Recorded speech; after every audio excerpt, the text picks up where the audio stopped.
Hey, the average Joe here. Hoping you're having a fantastic day today. So today we wanted to look at this project that was created from a user's PDF. Let me just open that PDF up.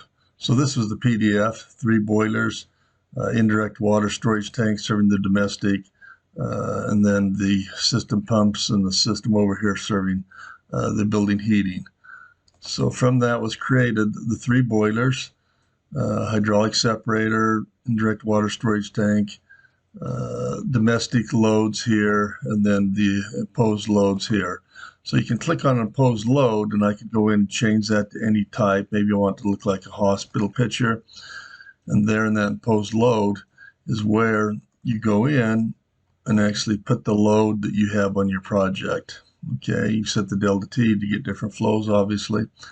Then over in the domestic, you can click any domestic water imposed load and come in under fixtures and give a quantity, how many of those fixtures you might have. And then the project will look at convert that fixture units to flow.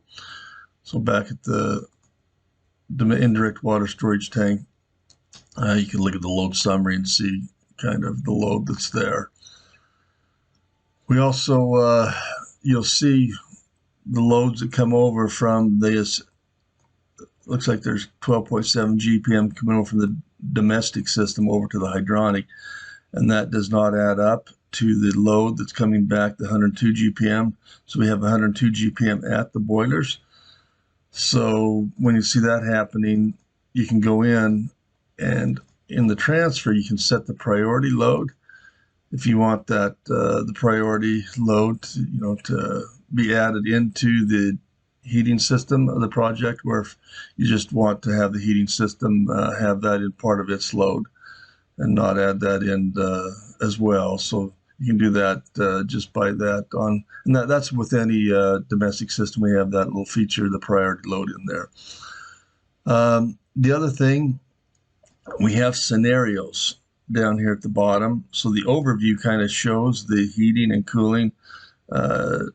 And if you just go with winter heating, you'll see only the winter heating temperatures that appear on the project, even over in the loads serving the boiler system, the imposed loads of the fuel gas piping.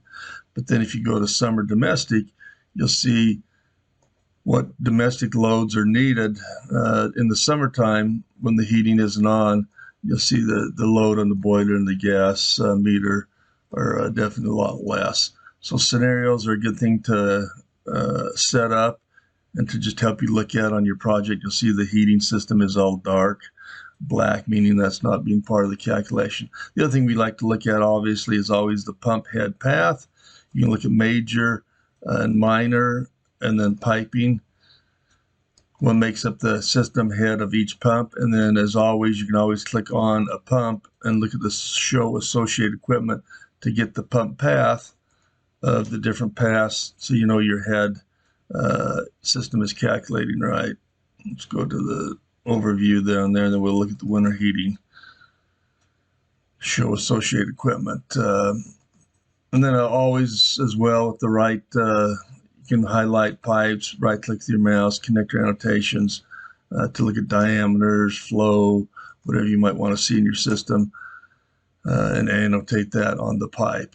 The recirculating pump over here as part of the domestic system, that is one flow that you actually input in yourself as the flow that you want in there, the GPM. We don't calculate that up. You kind of have to calculate that and then type the GPM in the project as well. So just wanted to share this with you. You can see here the little floors. A couple of these pumps were down in the building cellar.